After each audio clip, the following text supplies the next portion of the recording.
Assalamualaikum warahmatullahi wabarakatuh. Selamat pagi semuanya. Terima kasih kepada Ibu Rizky Lipsi Ramdini, Magister Sains sebagai dosen pengampu mata kuliah Anatomi Fisiologi Manusia, serta teman-teman sekalian atas waktu yang diberikan kepada kami untuk menyampaikan presentasi ini. Kami dari kelompok 1 izin mempresentasikan hasil kerja kami. Saya sebagai moderator akan memperkenalkan anggota kelompok kami, yaitu Bilky Syahrani, Cika Saharawita, Indah Dwi Lestari, M. Adi Purnomo, Nyoman Dianawati, Rahmadiah, Sabrina Febriani, Sandy Septrio, Septi Anggraini, dan Zaki Fazli Al-Bukhari. Hari ini kami akan mempresentasikan materi tentang sistem rangka. Materi pertama akan disampaikan oleh Sandy Septrio. Baik, terima kasih kepada moderator. Saya Setri menjelaskan yang materi yang pertama yaitu sistem rangka. Dalam sistem rangka ini yang terdapat tujuannya yang pertama yaitu menjelaskan fungsi rangka, kemudian mengidentifikasi rangka aksial dan apendikular, kemudian menjelaskan bagian-bagian tulang tengkorak, kemudian menjelaskan bagian-bagian tulang belakang, menjelaskan bagian-bagian tulang dada dan rusuk, menjelaskan bagian-bagian tulang anggota gerak atas dan bawah, kemudian menjelaskan bagian-bagian tulang bahu dan panggul, dan menggambarkan bagian-bagian rangka. Yang pertama itu rangka aksiler. Rangka aksiler ini yang pertama tulang pembentuk kepala. Tulang pembentuk kepala itu fungsinya yang pertama melindungi otak dan organ sensorik seperti mata, telinga, hidung, dan mulut. Tulang pembentuk kepala ini terbagi beberapa bagian. Yang pertama ada tulang baji, tulang tapis, tulang pelipis, tulang dahi, tulang ubun-ubun, dan tulang kepala belakang. Untuk bagian-bagiannya terdapat seperti contoh yang ada di gambar di samping. Terima kasih, saya kembalikan kepada moderator. Baik, yang selanjutnya ada tulang penyusun wajah. Memiliki fungsi mendukung struktur wajah dan mendukung aktivitas sehari-hari seperti berbicara, makan, dan bernapas. Bagian-bagiannya yang pertama ada tulang rahang atas, kedua ada tulang rahang bawah, yang ketiga tulang pipi, yang keempat tulang langit-langit, yang kelima ada tulang hidung, yang keenam ada tulang mata baja, yang ketujuh ada tulang air mata, yang terakhir ada tulang karang hidung bagian bawah. Ini sebelah kanannya adalah gambarnya. Lalu yang selanjutnya ada tulang pangkal lidah. Memiliki fungsi mendukung lidah dan otot-otot terkait dalam proses menelan dan berbicara. Bagian-bagiannya ada dua, yaitu ada tulang hyoid berbentuk U. Yang kedua ada berada di bagian depan leher. Sebelah kanan adalah contohnya. Yang selanjutnya ada tulang belakang, memiliki fungsi mendukung tubuh, melindungi sumsum tulang belakang, dan memungkinkan pergerakan tubuh. Bagian-bagiannya ada 7 ruas tulang leher, 12 ruas tulang punggung, 5 ruas tulang pinggang, 5 ruas tulang kelangkangan, yang terakhir ada 4 ruas tulang ekor. Sebelah kanan adalah contoh bagian-bagiannya. Baik, selanjutnya adalah tulang dada. Fungsinya adalah melindungi organ vital seperti jantung dan paru-paru, serta menjadi tempat melekatnya tulang rusuk. Bagian-bagiannya, yang paling pertama ada tulang hulu yang bagian paling atas, yang tengah ada tulang badan atau corpus sterni, yang terakhir atau yang bagian paling bawah ada tulang pedang-pedangan processus xiphoideus. Selanjutnya tulang rusuk, fungsinya melindungi organ dalam seperti paru-paru dan jantung, serta membantu proses pernapasan. Bagian paling pertama atau paling atas ada 7 pasang tulang rusuk atau costa vera. Bagian tengah ada 3 pasang tulang rusuk palsu atau costa spuria. Yang bagian bawah ada 2 pasang tulang rusuk melayang atau costa fluctuans. Selanjutnya rangka apendikular. Fungsinya penyambung antara lengan, ada tulang bahu, fungsinya penyambung antara lengan dan tubuh, penyokong gerakan lengan dan pelekatan otot. Terbagi menjadi dua, yaitu tulang selangka dan tulang belikat. Tulang panggul fungsinya menyokong tubuh bagian atas, melindungi organ reproduksi dan pencernaan, serta menjadi tempat melekatnya tungkai bawah. Bagian atas ada tulang usus, di tengah tulang duduk, dan yang paling bawah ada tulang kemaluan. Baik, selanjutnya itu ada tulang anggota gerak atas. Fungsinya itu untuk memberikan mobilitas pada lengan. Bagian-bagiannya yang pertama itu ada tulang lengan atas, ada tulang hasta, ada tulang pengumpil, tulang pergelangan tangan, tulang telapak tangan, dan juga tulang jari-jari. Gambarnya bisa dilihat di samping. Yang kedua, selanjutnya tulang anggota gerak bawah. Fungsinya itu untuk menyongkong berat badan dan memungkinkan pergerakan seperti berjalan dan berlari. Bagian-bagiannya itu ada tulang paha, tulang tempurung lutut, tulang betis, tulang kering, tulang pergelangan kaki, tulang telapak kaki, dan juga tulang jari kaki. Gambarnya bisa dilihat di samping. Terima kasih, saya kembalikan kepada moderator. Terima kasih Pak Materi. Sekarang kami buka sesi tanya jawab untuk dua penanya, dipersilakan. Untuk Kak Febi Wahyunisi, dipersilakan.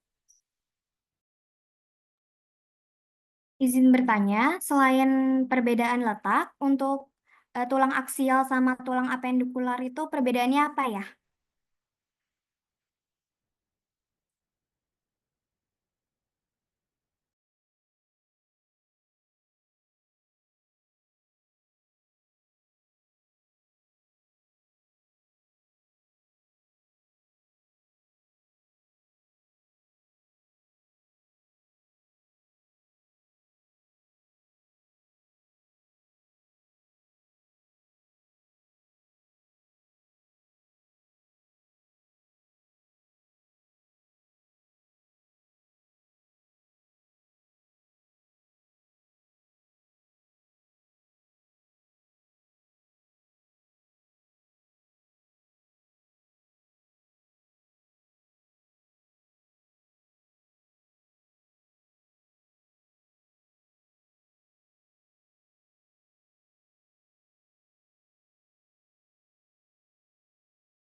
Baik, izin menjawab dari pertanyaan Kak Feby.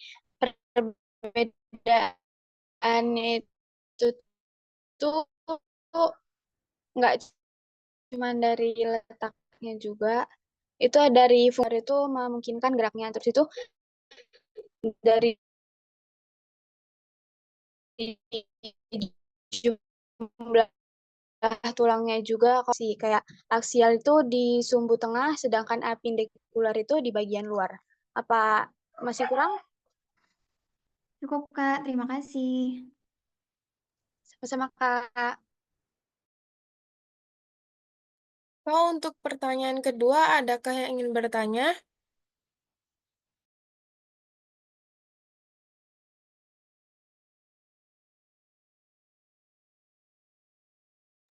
Kak, izin bertanya atas nama Lia Agustina, perwakilan dari kelompok 3. Mau bertanya, bagaimana ya yang terjadi jika tubuh kita tidak memiliki sistem rangka? Terima kasih.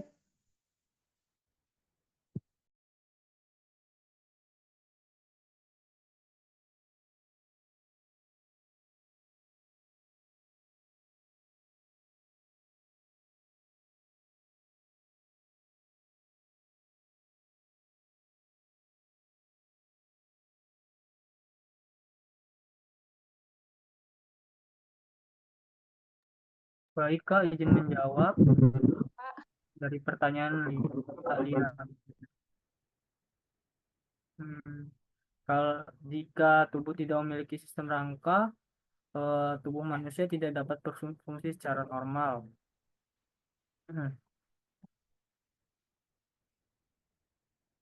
Kehilangan bentuk dan struktur, kesulitan bergerak, serta kesulitan menjaga postur. Sekian, Kak. Apakah menjawab?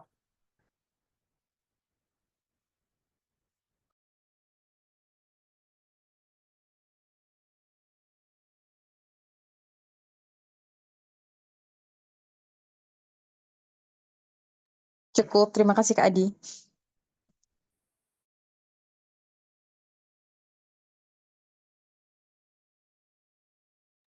Materi selanjutnya, sistem integumen yang akan disampaikan oleh Indah. Tujuan praktikum adalah 1. Mampu memahami sistem integumen pada manusia.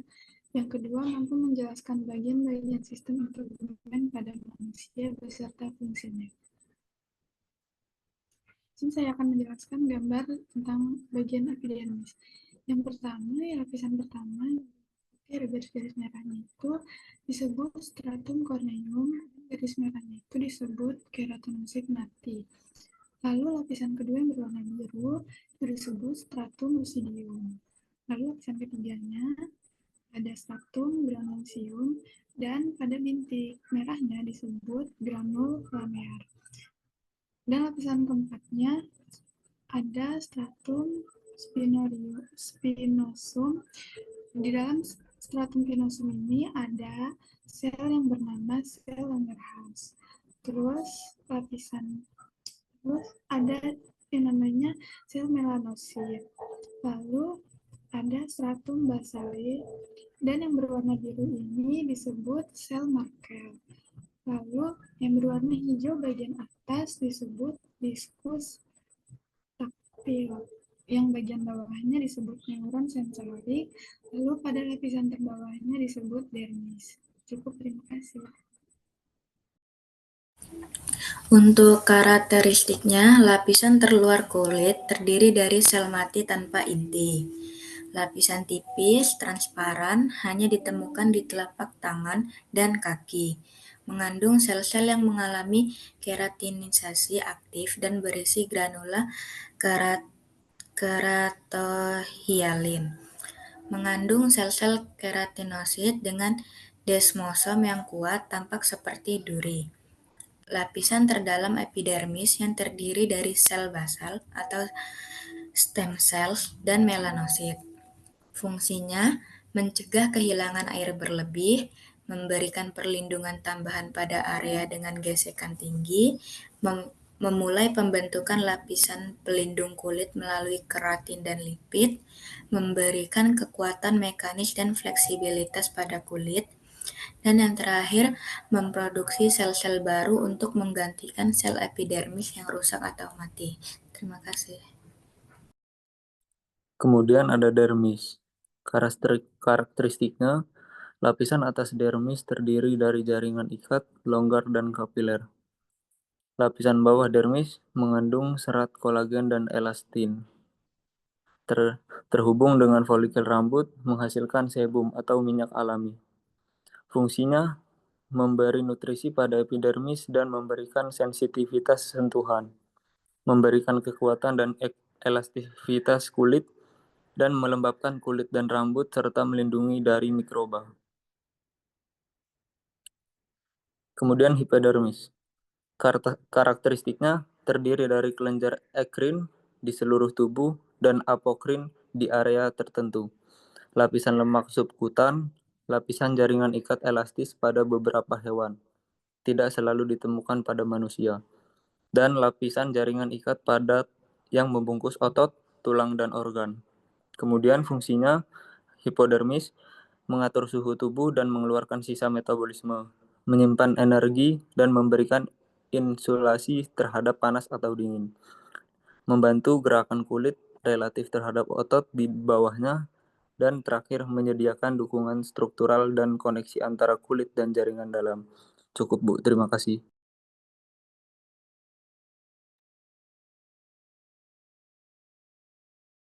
Sel keratin, fungsinya sel keratin ditemukan di lapisan epidermis kulit. Sel keratin akan bergerak dari lapisan basal menuju permukaan kulit, di mana mereka akan mati mati dan mengeras membentuk lapisan tanduk. Karakteristik sel keratin adalah membentuk lapisan pelindung pada kulit yang tahan terhadap kerusakan fisik, infeksi, dan dehidrasi, menghasilkan protein keratin yang memberikan kekuatan dan ketahanan. Sel melanosit, fungsinya sel utama epidermis menghasilkan keratin. Karakteristiknya memberikan kekuatan mekanis dan pelindung pada kulit. Sel Langerhans berfungsi untuk sel Langerhans ditemukan terutama di lapisan epidermis kulit, terutama pada lapisan sapinosum. Memiliki bentuk dendritik bercabang yang memungkinkan mereka untuk memantau lingkungan sekitar mereka dan menangkap antigen.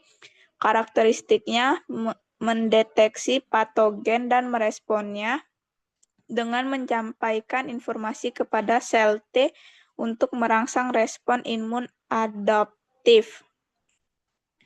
Dan terakhir, sel Merkel berfungsi untuk terletak di stratum basalis menghasilkan melanin.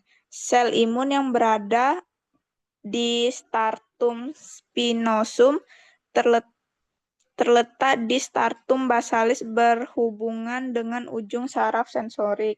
Karakteristiknya melindungi kulit dari sinar UV dengan memberi pigmentasi, mengidentifikasi dan menghadirkan antigen kepada sistem imun. Terakhir, memberikan sensitivitas sentuhan terutama pada ujung jari. Baik, terima kasih pemateri. Sekarang kami buka sesi tanya jawab. Untuk dua penanya dipersilakan untuk menjawab. Dipersilakan untuk bertanya. Untuk Kak Mita Sari, dipersilakan. Iya, izin bertanya, Kak. Bagaimana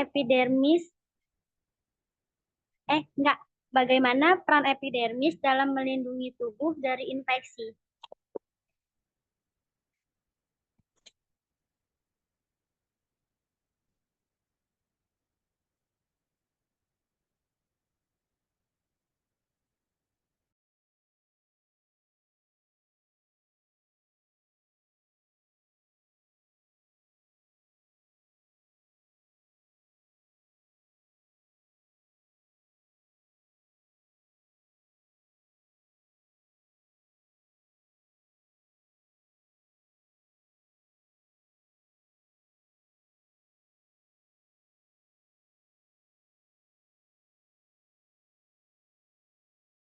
Untuk Kak Suci Rahayu, dipersilakan. Ya, Kak, izin bertanya, bagaimana dermis melindungi tubuh dari infeksi dan trauma fisik?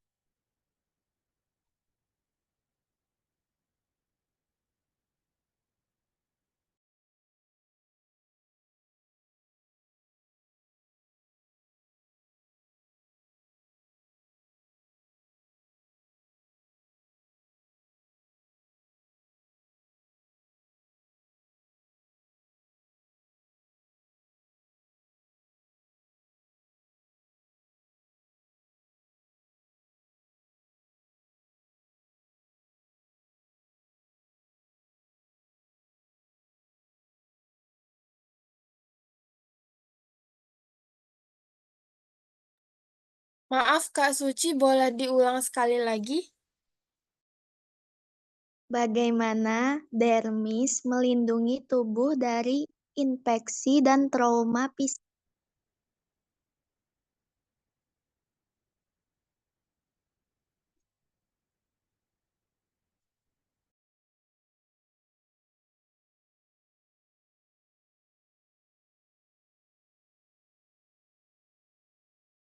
Jawabannya kami tampung dulu ya, Kak.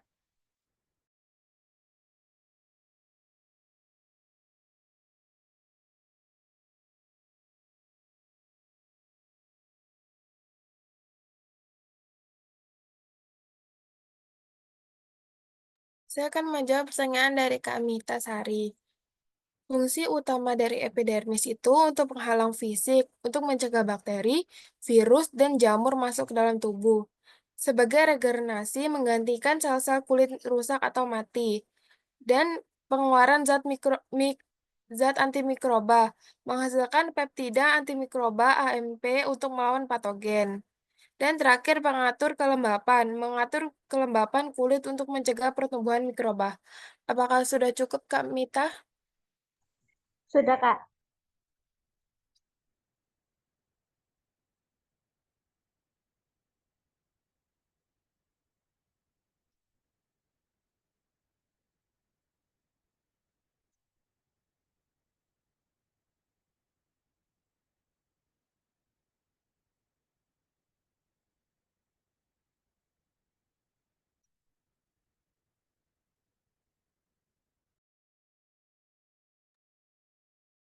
Izin menjawab. Dermis lapisan kulit kedua melindungi tubuh dari infeksi dengan cara menghasilkan kolagen dan elastin untuk menjaga kekuatan dan elastisitas kulit. Mengandung pembuluh darah yang membantu mengangkut sel-sel imun ke lokasi infeksi. Mengandung serat-serat yang membantu menjaga struktur kulit. Menghasilkan zat antimikroba untuk melawan patogen.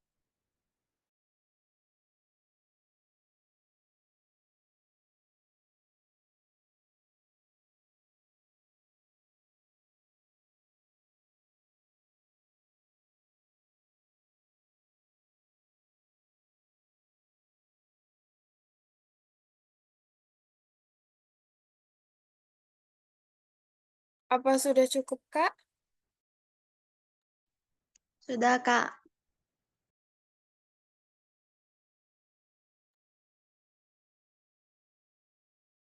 Terima kasih atas perhatiannya. Sekian presentasi dari kelompok kami. Kami mohon maaf apabila terdapat kekurangan dalam penyampaian. Wassalamualaikum warahmatullahi wabarakatuh.